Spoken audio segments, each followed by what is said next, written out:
that today we get to meet the fourth of the five candidates to be music director of the Spokane Symphony, and that is Arthur Arnold. Good morning, Arthur.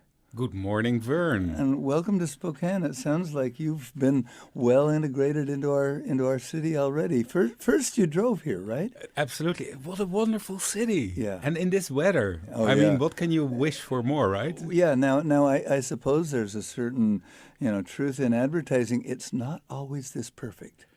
So I didn't hear that. Oh, okay. No, every day, 365 days is just like this. There you go. It's about the sunshine inside, really, in the end. Yeah, it certainly is, even though the external has been pretty nice, especially if you'd been here for the previous 3 weeks. But at any rate, here you are. But I want to know a little bit about your driving here, because in this jet-setting world, that's unique. For me, it's not that unique, but it was a gorgeous, gorgeous drive. Down to Spokane from Powell River, British Columbia. So I have to take two ferries. We have there's the highway that goes all the way from Chile up through Powell River to Lund, and that's the end of the highway, or the Lundisee, it's the beginning of the highway. And so I took that highway for a bit, and then I have to take two ferries. So it takes me 5 hours to get from Powell River to Vancouver only. Sure. Then I drove to the border. The border lineup was very long, so I drove to another border. I mean, you get warnings in advance. So I went to Abbotsford and crossed the border there, went into a beautiful region of Washington. That's a great drive. It's gorgeous. It's really gorgeous. Went into Bellingham, drove south, and made it as far as Ellensburg. Also a very gorgeous city. Stayed overnight in Ellensburg. And then the next morning... early morning, sun rays, some fog on the fields. I have a nice picture of that. I started continuing my drive, really relaxed, like 90 kilometers an hour. What is that, a mile 60 or so, and on the cruise control and playing some gorgeous music, Beethoven string quartets, late string quartets by the Budapest Festival, Budapest String Quartet. And it was given to me by a lady from Las Vegas who found me via a YouTube video of me and the Moscow Symphony Orchestra, started to become Facebook friends, became a great supporter also of my festival in Powell River. And she's arriving today in Spokane to come to the concert, all the way from Las Vegas. But that aside, I drove there with Beethoven, gorgeous music playing. And then I saw a sign... I forget the name, but Petrified Forest near Columbia River. Oh, yeah, the dinosaur stuff there, yeah. And I went up there and had a gorgeous morning walk. And then I made my way into Spokane, where I had been before. Last year in April, I also took out a drive. When I heard I was one of the five finalists, I couldn't help myself. I was so excited. I had to go to Spokane and check it out and listen to the orchestra. So I had a few free days in April and drove down. Then that's the time when I went over the pass through Leavenworth. But this time of year, I thought I didn't want to risk it. I had to be here in time, right? So anyway. Normally it's a one-day drive, but again with the ferries you never know, so that's why I took 2 days. But you say it's unique, right? Well, yeah. I mean, everybody flies, and they're all living on the sordid streets of New York, and then flying to here, and that sort of thing. And here you are. So you have a festival in Powell River. Yeah, that's correct. This is the Prisma Festival, Pacific Region International Summer Music Academy, and the Prisma Festival is now in its 7th year. And we get music students from all over the world, a very high level. There's quite a bit of competition to get in, to be part of Prisma, to play in the orchestra, get lessons, we have an in-depth audition training. So we help these students to prepare and get ready for their auditions and really to get ready to win a job. So we'll have mock auditions behind the screen, and we put half of the students on the other side of the screen so they can experience how do you actually listen on the other side, and it teaches them a lot. And then we have great symphonic concerts. This year we'll do Mahler 4 with a beautiful soprano, and we'll do Till Eulenspiegel's Lustige Streiche, and we'll do Shostakovich 10. And last year we did Rite of Spring, and the biggest orchestra ever we had because of the piece, of course. With some wonderful players. And we have guest artists from all over the world, from the great orchestras, Concertgebouw Orchestra. We had last year the principal viola from Berlin Philharmonic. Also people from Los Angeles, Concertmaster Los Angeles Philharmonic. Martin Chalifour. Oh, he's a lovely man. Oh, yes. Oh, yes. A great guy. And a great teacher. Yeah, certainly. And musician, of course. He played some Bach at the festival. That was just so gorgeous. And then we have the concertmaster of Montreal Symphony Orchestra and the principal clarinet and some people from Vancouver and Victoria Symphony Orchestras. So we have the nice thing about this is that people from Europe and North America mix there in the chamber music concerts they do, and so there's a mix of knowledge also available for the students. Nice. And this year we're going to add something really interesting, and I'm not allowed to call it this, but I'm still calling it this. I call it speed dating the guest artists. And what it's going to be is there's all these round tables, and we'll have one guest artist at one table with one subject to talk about, and the students can pick one table, and there might be 8 or 10 places at one table. So they have to pick and choose their table, and then after 15, and they have to talk about this subject, and the guest artist is leading the conversation, and the students will learn from each other, from the guest artist, get to know each other, and get to know all the guest artists. And after 15 minutes, the bell rings, and they have to choose another table, and they have to move. And so we got a grant for this actually. So that's also very nice, that support, that financial support. So that's an addition, and that's going to be wonderful. Nice. So there's that lovely festival you have in Powell River, BC, and then my stock question that you've implicitly answered partially already, but what's the attraction of Spokane and the Spokane Symphony to you? So when I read about the conductor search, the first thing I did, I went to Google Maps and typed in Spokane, and it zooms in to the city center. And I slowly zoomed out to see where is the water, where are the mountains. And pretty close, it started pretty close to Spokane, and not just one lake, but a lot of them. So that box was ticked. Boom. And then I did, of course, my research about the orchestra. And I'm someone who loves the smaller city. I live in a village in Holland. I live in a village in Canada. My wife and I divide our time between the two countries. And of course, as a music director of Moscow Symphony Orchestra, I work in a big city, but I'm more like this smaller town guy. I enjoy, knowing people personally and being part of a community, and that's what I enjoy about Powell River so much. I know the community; they know me. I feel very much at home there, and I get that same feeling here in Spokane. And then there's this lovely and incredible symphony. I mean, you guys have an incredible symphony here.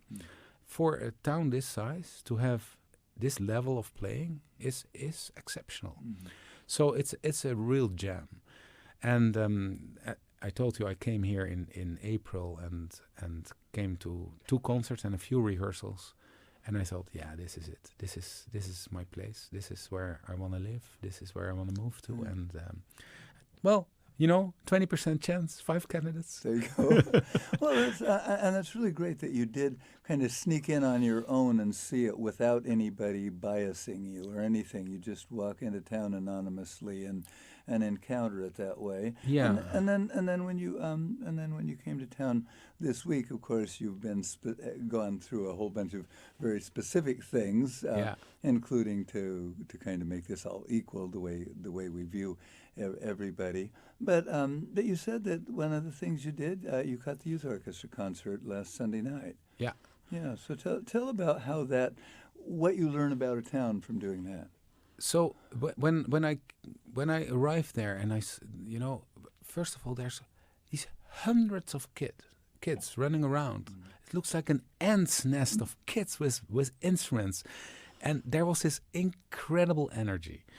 And then I heard these ensembles play, and with their different conductors, and some of them I had met before from my first visit, and it brought back my own memories of how great it is to play, to be involved at that age in music and go through the ranks, and again here, what you have here for music education is quite exceptional.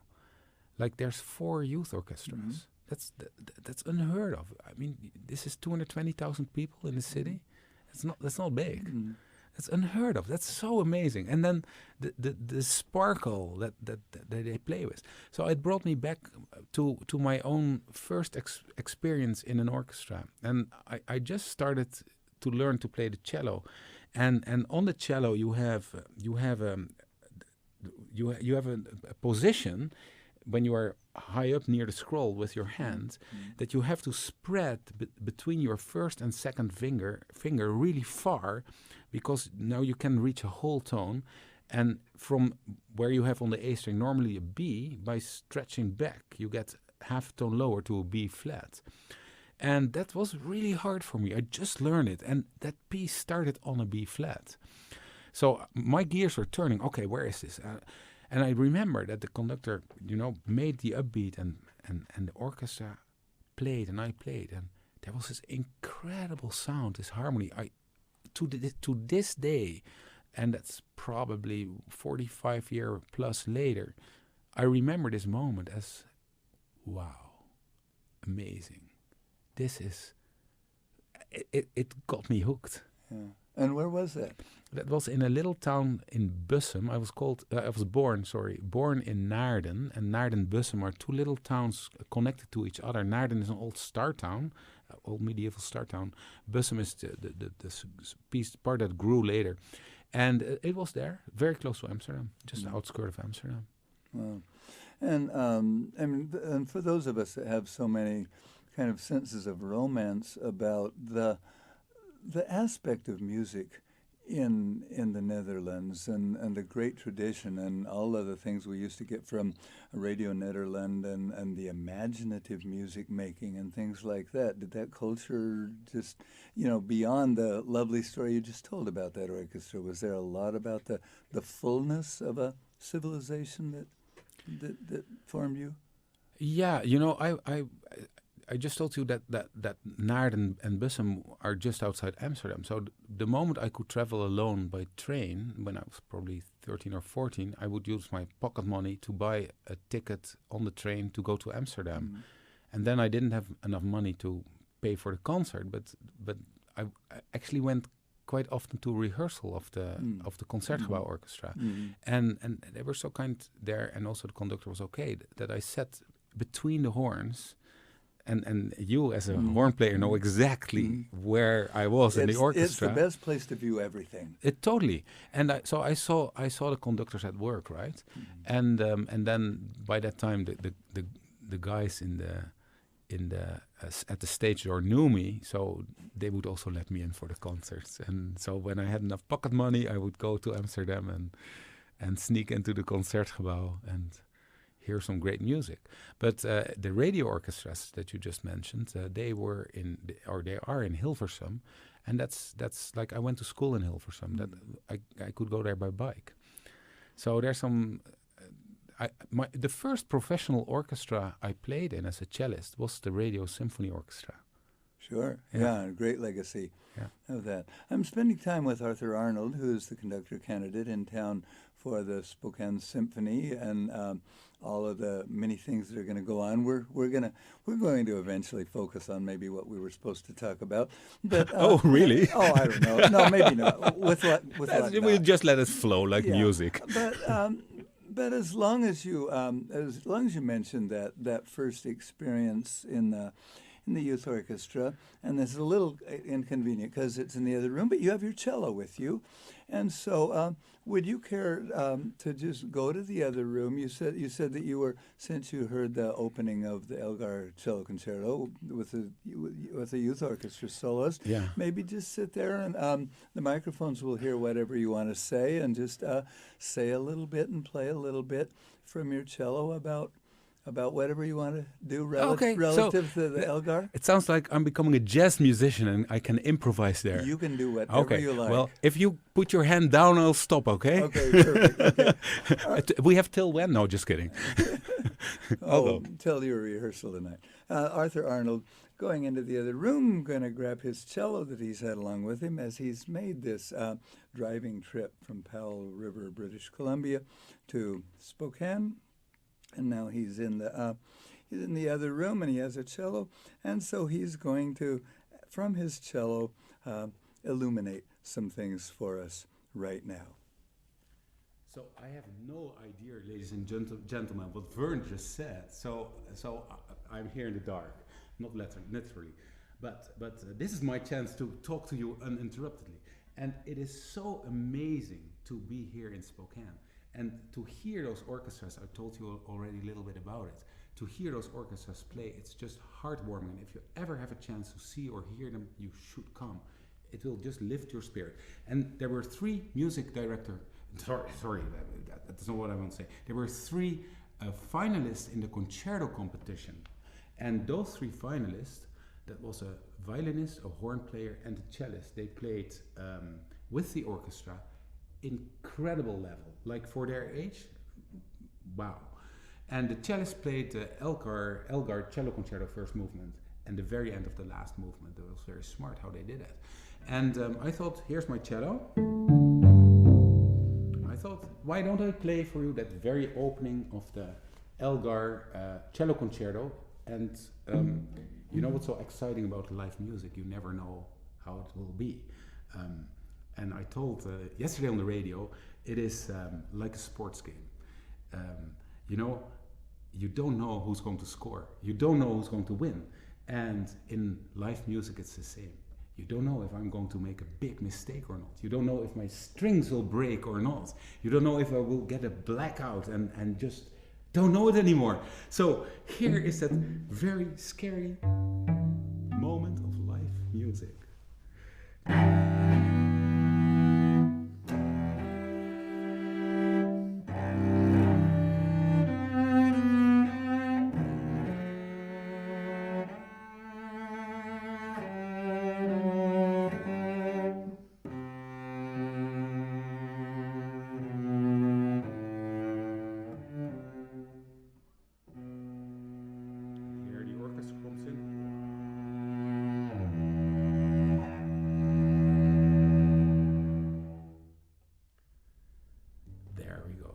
Well, could have been better, but no disasters.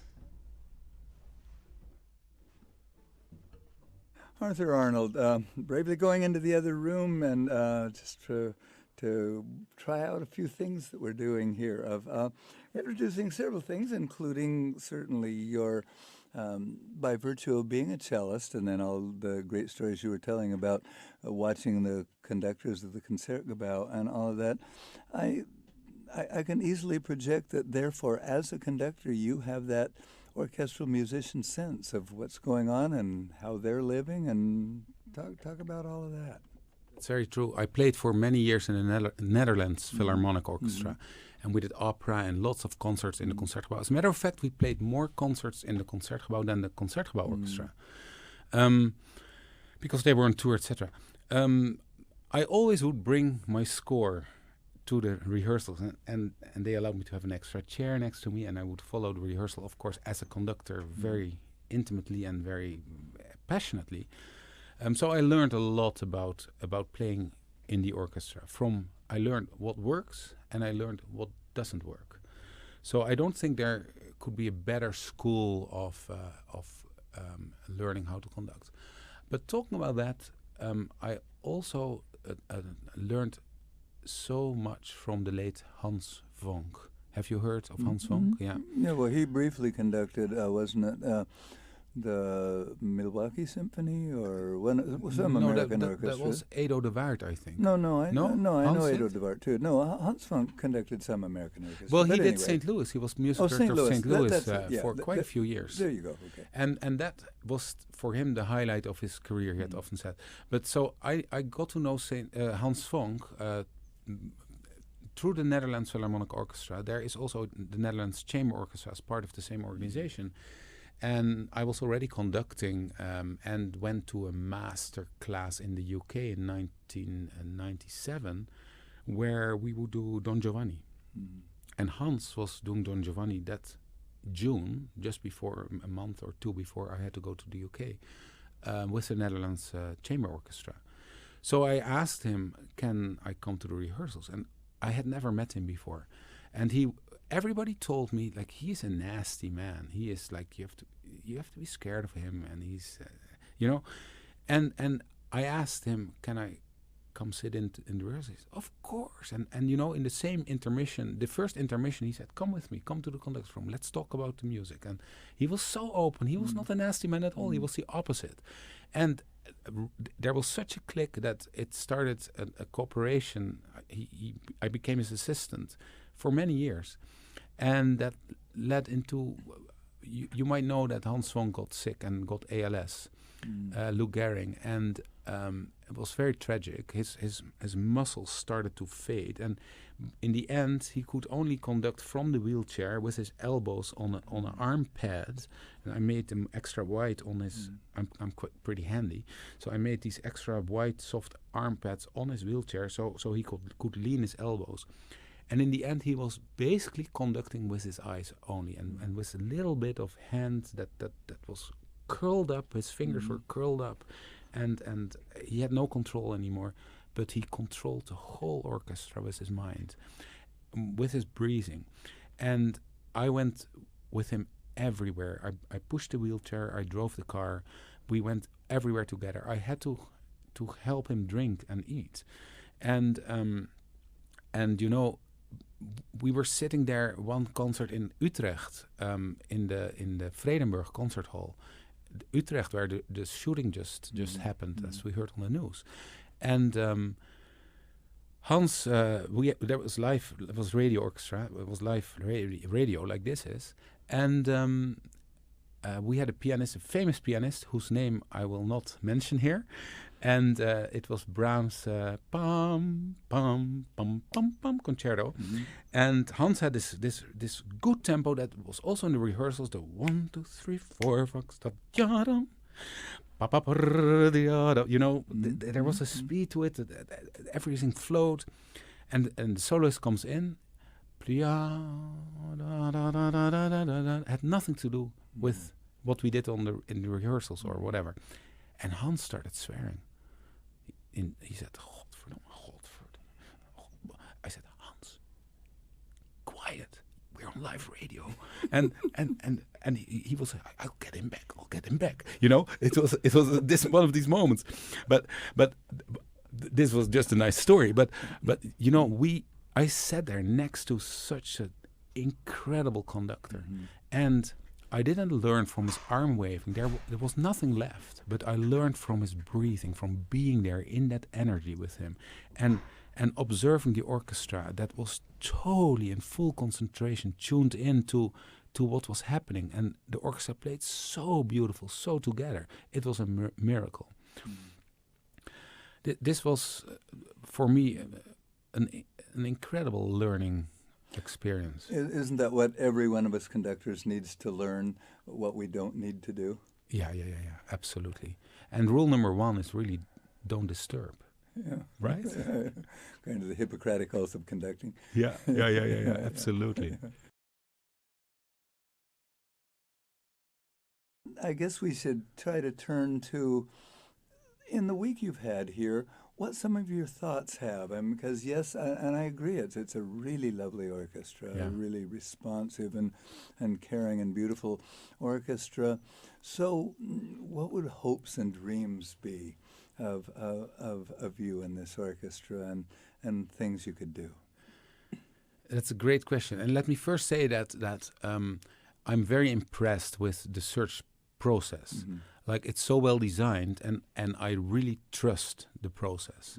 And I know that this process will bring the right guy or girl forward, for the orchestra. It's very well designed. And in that whole design, I feel so welcome here. I feel like part of the organization. I don't feel like a stranger. I don't feel like I'm interrogated, or it doesn't feel like an interview. All these meetings with so many different people, with board, with staff, with executive committee, with sponsors, with donors. It's every single one of them has been an incredible pleasure. I felt like everybody's opening up, and I can be totally me. I don't want to, but I don't have to pretend either, you know. And it's a two-way street, right? I need to know the orchestra. I need to get to know the orchestra, and they need to get to know me and the organization. And this is happening this week in its full scope.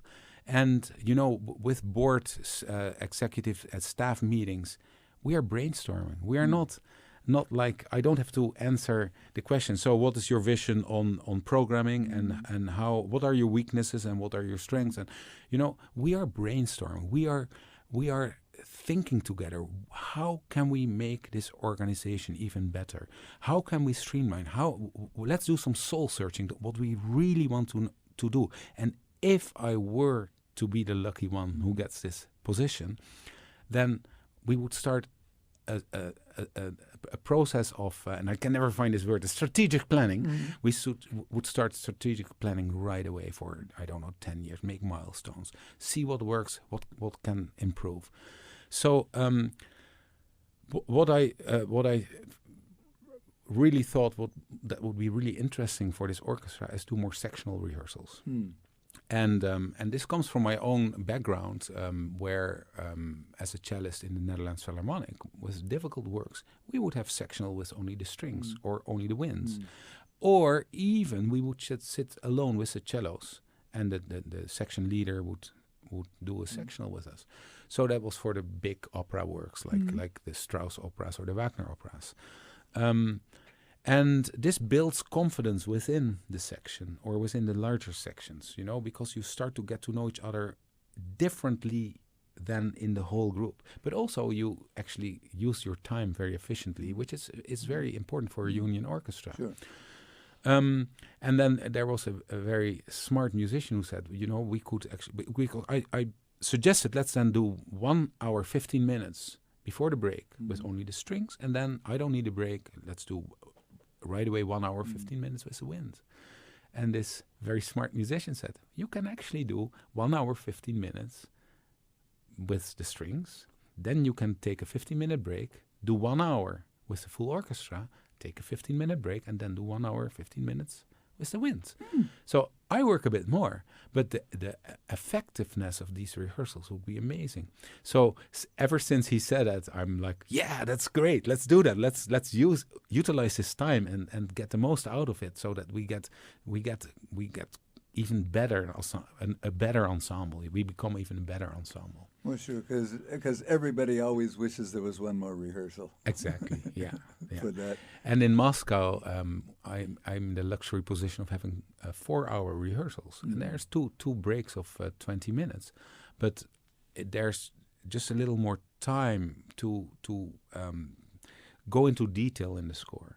And I'm just not used to 2.5 hours, of which 15 minutes is a break. So I feel a big pressure on how to. Time goes fast, you know. When you're so yeah. Nice, and then, and you said you've already been doing some brainstorming and strategic planning and things like that, and you mentioned this imaginative speed dating thing that you're doing and that you're going to be doing with your music festival. Are you already kind of getting some outside the box ideas running around in these rooms of things that an orchestra might do that nobody else is trying? Yeah, is there a box? There you go. Perfect. But yes, when I told some people in one of the meetings about this speed dating thing, we thought, like, how can we use this maybe to bring orchestra, board, sponsors, staff, and leadership together, so there is more understanding. What does everybody do? Hey, I know this face. Hey, the board member is not a scary person who can make or break. No, it's somebody who supports us, somebody who loves us, somebody that donates time and money to make us to have to give us the opportunity to make beautiful music. So yes, I think there is for example, something we can do.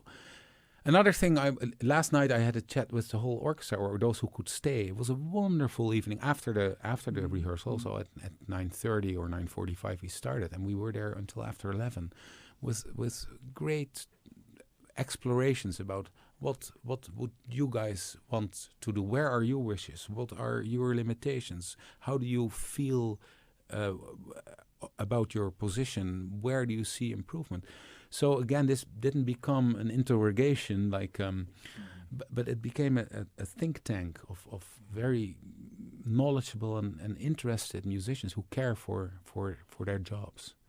Nice. Arthur Arnold, who's going to be conducting Saturday night and Sunday afternoon. So I suppose we should probably be good kids here and talk a little bit about the concert that you were given. You were given these three pieces to play. Did you know the Poulenc Les Biches? Actually, that's the only one I chose. Oh, you got to choose that. Yeah. Well, then tell us about why you chose that and what you love about it. So I was told to do the Bartok Concerto for Orchestra and the violin concerto Saint-Saens, third one, and we were first thinking about what Hungarian repertoire can we fit in, and I really wanted to do Dances of Galanta, Kodai, which is a gorgeous piece and lots of instrumental solos as well, but it had been played quite recently. So we continued thinking, and I thought, why not go more French rather than Hungarian? And Les Biches is a wonderful, basically a ballet composed or commissioned by Diaghilev and for Les Ballets Russes in Paris. And Diaghilev has commissioned a lot of pieces, as you know. One of the most famous ones he has been commissioning is the Rite of Spring, the Sacre du Printemps of Stravinsky, and but also this Poulenc. And later I found out that actually Bartok, Concerto for Orchestra, met Diaghilev in Paris right around the time that he wrote these pieces. And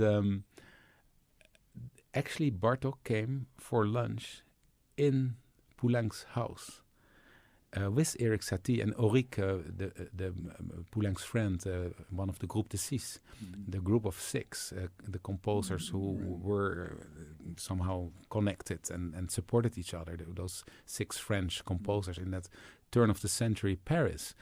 And so Bartok came there with Erik Satie, another French composer, and they did not know how to interact. They did not talk. It was very awkward, according to Poulenc's memoirs. And Poulenc and Auric tried to save the situation and talk. So Bartok and Poulenc had actually met right around the time that Poulenc wrote this wonderful piece. This is a ballet, obviously, written for Les Ballets Russes, the Russian ballet in Paris, and commissioned by Diaghilev. But he made it later on into an orchestral suite. And what is so nice about his music, and so interesting about his music, it's very frivolous music and upbeat music, and very easy to listen to, and very energetic. But it also has 5 movements, like the Bartok Concerto for Orchestra. And it has also a lot of individual solos in the orchestra, like the Concerto for Orchestra. So they are mirrors of each other on the other side of the spectrum. And so it turned out to be a really incredible good choice to balance this program. Well, that's a great thing that you just illuminated, because that issue of balancing a program, of having the diversity one presumes one needs, but still some sort of focus or some sort of commonality is always the question, isn't it? Right. Programming is an art in itself. Yeah. Programming is one of the most interesting, or not the most interesting, that's not true, but it's a very interesting part of the profession of being a conductor. And it's very important to make good programs. I mean, programs draw, or don't draw, people to the concert hall. And as musicians, we can be very selfish and just enjoy what we do, but we don't do it for ourselves. We make music for other people. We have to share our music. And music is such an incredible means of communication that I don't think, for me, there is no other form, and I can say art form, but really there's no other form of communication that goes so deep. We all seem to understand it. And I can even, via my cello, explain you why I think we understand it. But that doesn't matter now. When there is a tragedy in our lives, we go listen to music, or we gather together and sing together. Or music is really the oxygen for the soul. And we need music in society. I really cannot imagine life without music. We hear music all day long, everywhere. Sometimes too much. When you go in the grocery store and there's, again, music or sound. But some music and some players have the ability to touch you right deep inside, like an arrow in your heart, boom, And this is what I think is the most important thing about our profession. I told the musicians yesterday, we don't know who's in our audience who desperately needs our music. It gives an incredible responsibility to our jobs. We are the psychologists and psychiatrists of society. And it's a cheap way of it, right? You buy a concert tickets cheaper than, well, that's a side. No, that's but you point. know what I'm saying, right? Yeah. I mean, music is something that is so important. If we would realize the depth of what we were doing, we probably would run away if we know what kind of responsibility we have and how it would be without it. So programming, I mean, that was your question, is thinking about how can you feed other people. But it's also thinking about how can you program repertoire that your orchestra needs to grow, to attack certain problems that there might be in the ensemble. So certain repertoire will help for certain things, and will manage to create better ensemble or better sound production, or So it's a combination between those two. But programming is also looking at the full season and see and make sure that you don't exhaust your orchestra. So if you had a very demanding, difficult week, make sure that you play something more easy the week after, so everybody can recover, and we don't get all shoulder problems or embouchure problems, and So that as a musician, how demanding that can be on the body or the spirit. Yeah. Well, let's I think this is a good time to circle back around to the Casals thing we were talking about, and so here's how we're going to do this. Arthur and I have been kind of figuring out the logistics. Don't leave yet. I think what we'll do, we have a YouTube thing of Casals speaking to the United Nations about his Song of the Birds, and there's a hum on it, and it'll only last for a minute and a half. Arthur, just stay in the room with me, and let's listen to this together, and then maybe talk a little bit more about it if you like, and then ask you to go out and, with your cello, play the Song of the Birds. Does that sound okay? Sure, yeah, okay, whatever works so for you. Here's what we're going to do. We're going to go to this, and we're going to hear Casals speaking as he received the United Nations Peace Medal. Of the Catalonian folklore. This piece is called the Song of the Birds.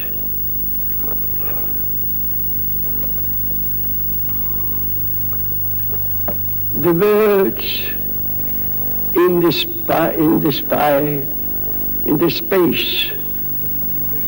space, sing peace, peace, peace.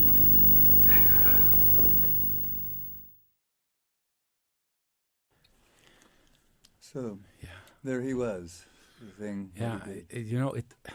it touches me every time. Mhm. I can hardly talk now. Well, then let's ask you to go out. You know, Go ahead, yeah. you know what it is. Well, give me a sec. But Yeah, just a simple yeah, one. yeah, that's right. Hmm. As we've just been hearing this, and It's okay. It's totally okay. You know, we can laugh, we can cry. It's all part of human emotions. But when you hear him say peace, peace, peace with such an intention, you hear the longing. You hear this 95-year-old man who lives a long life, who has and seen through the Spanish Civil War, and- among other things. exactly, and he feels the longing for peace and the importance of peace. And there is so much of not peace. And not only between countries or within countries, but within ourselves or within interhuman relationships because we are scared or we are insecure or whatever. And this is why we make music. This is why it is so important. So we'll ask you to do just that. Arthur Arnold, my guest, who is traveling with his cello, so a conductor that plays more than the baton. We'll send him to the studio. And this is a song, Catalan song, that was so closely identified with Casals throughout his life and became a cello solo.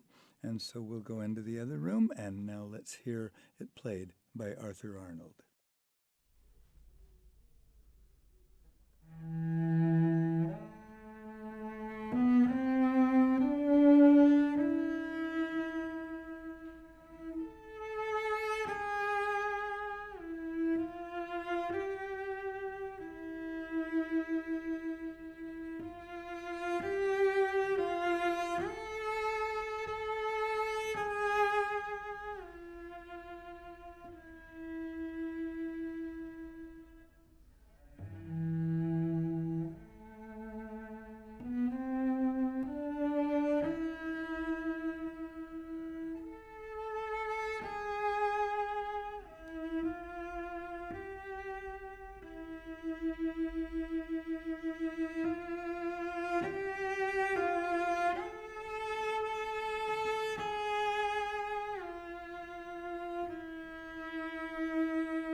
From our studio, that was cellist Arthur Arnold, who walked in the room as conductor Arthur Arnold, but certainly bringing that element to it too. That yes, the utter necessity of music that you were able to channel just now. It's a real privilege, isn't it, to be a musician? It's an incredible privilege, yes. Yeah. Yeah. We are so lucky that, you know, we had this dream. Let me talk about me. I had this dream to become a musician from really small kid to become a conductor. And it worked, right? I worked hard, but but apparently I was given the ability to work hard. I was given the talent. It's never something that we can tap ourselves on the shoulder for. It's an incredible gift to be able to be a musician in life. And we've all had, I had my moments that I thought I can never do it, or will I ever be successful? And that's normal. But you just never give up. You should not. Every musician out there, never give up, guys. Just don't give up. Keep going, because one day you'll make it. And, I've seen orchestras play where people lost their passion because it becomes work and it's repetitive, and it's very human to forget about what you have and how amazing it is. We want more, we want better, we want a new iPhone, and the newest model and the quickest car.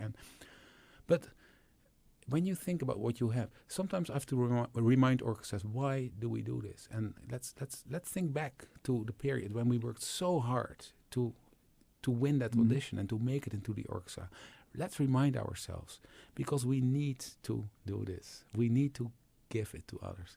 So yes, it's an incredible privilege, and I'm a very grateful man to live this life.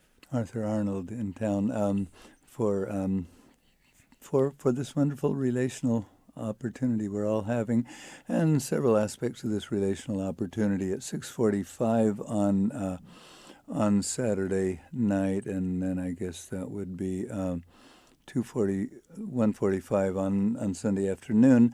There will be kind of a short question and answer, and then right after that, 15 minutes later, is the actual pre-concert presentation in which you illuminate the music for people before conducting the Spokane Symphony in those two concerts, 8 o'clock on Saturday night and 3 o'clock on Sunday afternoon, with the music of Poulenc and of Camille Saint-Saens, with the young violinist Simone Porter. Simone Porter is her name, one of these amazing Seattle violinists. We have got a couple minutes. I don't know how much you know about the legacy of brilliant young Seattle violinists. They're never-ending. Many, many, many that we keep encountering. There's a lot of great violin teaching going on in Seattle, because it's not only great teaching, but it's very healthy teaching, I think. And so there are so many brilliant young violinists that we see that come over here and win competitions, and that come back. And wonderful. So it's a great legacy of the Seattle violin scene that we look out on. So you'll get to enjoy that when you meet Simone and do that. I'm looking forward. Yeah. So thanks for being here.